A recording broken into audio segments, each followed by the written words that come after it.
Some of the most common cruise health advice is completely wrong, and chances are you believe one of these myths. But today we're myth busting, so let's talk about it. If you're new to cruising, you probably hear, but cruise ships are just floating petri dishes. But here's the reality. Cruise ships put thousands of people together. We're using the same elevators, the same buffet, we're touching the same handrails. So yes, illness can spread. But that doesn't mean the cruise ship is actually dirty and you are doomed to get sick on a cruise. A lot of this comes down to knowing how illnesses spread and what you can do to lower your risk of becoming sick. And this leads me into one of the biggest cruise health myths. If you've cruised before, you've probably seen people walk into the buffet, put a little hand sanitizer on their hands, and think, I'm good.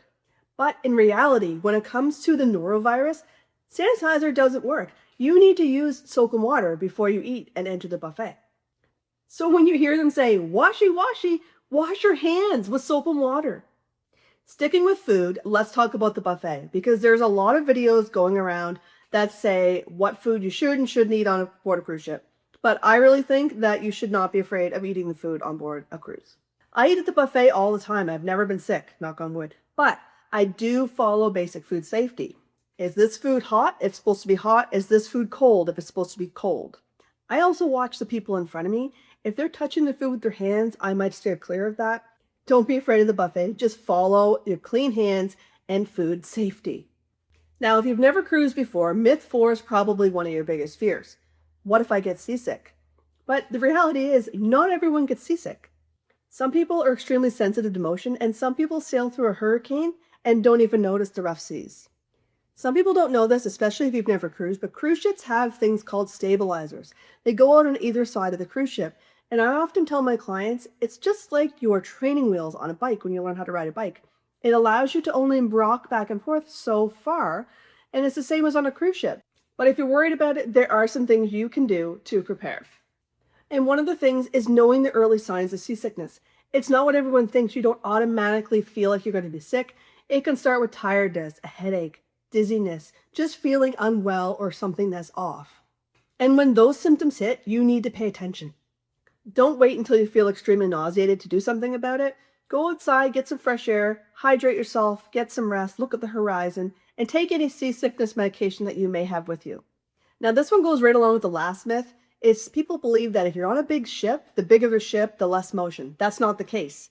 It's going to come down to weather, your itinerary, your time of year, and where you're sailing from. You have to keep these things in mind when you are choosing your cruise, but if you're someone that's worried about being motion sickness, then I do suggest when you book your cabin placement, book a mid-ship lower deck, because that's where you're going to find the least amount of movement. It's like a teeter-totter.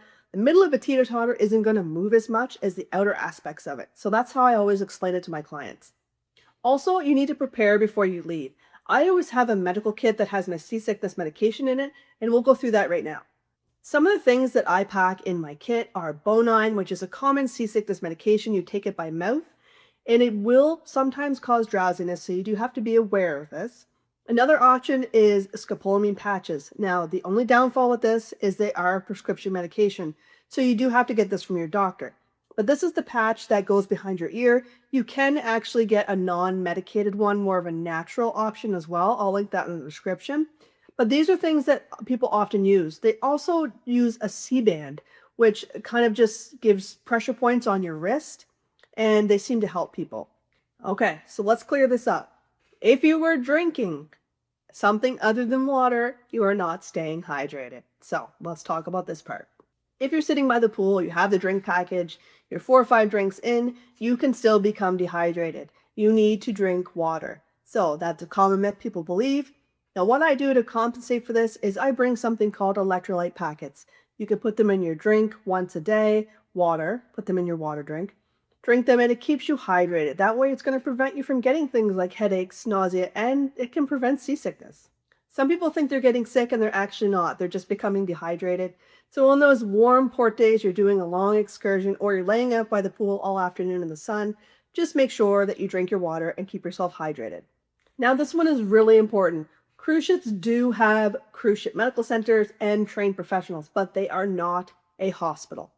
They can assess, treat, and stabilize you, but they are not the same as a hospital on land. They can treat almost all common injuries and illnesses on board, but you need to know that if you require medical services while on board, that is charged directly to your onboard account. They do not direct bill your travel insurance company.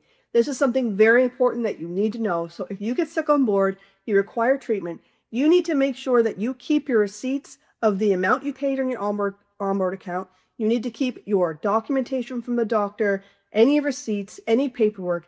You need to keep that with you for when you get off the ship and you file your claim with your travel insurance company. That's right. You have to file this claim when you get off the ship. The ship will not direct bill your insurance company. Now, if something more serious happens on board the ship, the team of medical professionals can stabilize you, but if you require care up and above what they can provide you, you will need to either get off the ship at the next port and be transported to the local hospital, or in very serious situations, they may have to do what's called a medevac. That is when a helicopter comes out to meet the ship and airlifts you off the ship to the closest land hospital. Now, this can cost hundreds of thousands of dollars. So, this is leading me into the reason you need travel insurance. Please, please do not assume that your regular insurance is going to cover you if you're on a cruise ship. That sometimes is not the case, and you have to know this before you board the cruise ship. This is one of the reasons I always talk about travel insurance with my cruise clients. Now, most people will ask, if I get cancellation insurance, do I get my money back? And as that's a good question, but what I always lead them to ask is, what is the medical coverage, up to how much, and does it involve cruise medevac insurance, which is when you are transported off the ship by a helicopter. Before you get on your next cruise, make sure you look at medical evacuation and transportation coverage, because this is a must and it could ruin you financially if you do not have this and this happens to you while on board a cruise. Now, this is something as a nurse I find kind of funny when people say they don't need to bring medications with them when they get on board the cruise ship. You can just buy it on board. Well, that's true, but if you get on board a cruise ship, I do recommend that you bring any types of medications that you think you may need while on board the cruise ship, because it's going to cost you a lot more money on board than it is at your local pharmacy. That's why I pack them in my small cruise medical kit. I don't bring a whole pharmacy. I bring cough syrup, cough drops, I bring seasickness medication, Gravol, Benadryl, those types of things that you may need depending on what type of illness you get while on board. And if you take prescription medication, I do suggest that you bring enough for your trip, but also bring enough for a few days after, in case for some reason there's a travel delay or something happens that you can't dock on the day that you are supposed to. It gives you a little bit of wiggle room, and it's one less thing to worry about if those things happen. And if you're looking for more ways to stay healthy on your cruise, check out my full cruise health playlist up here. I'm Ash O'Neill. I'll see you in the next one.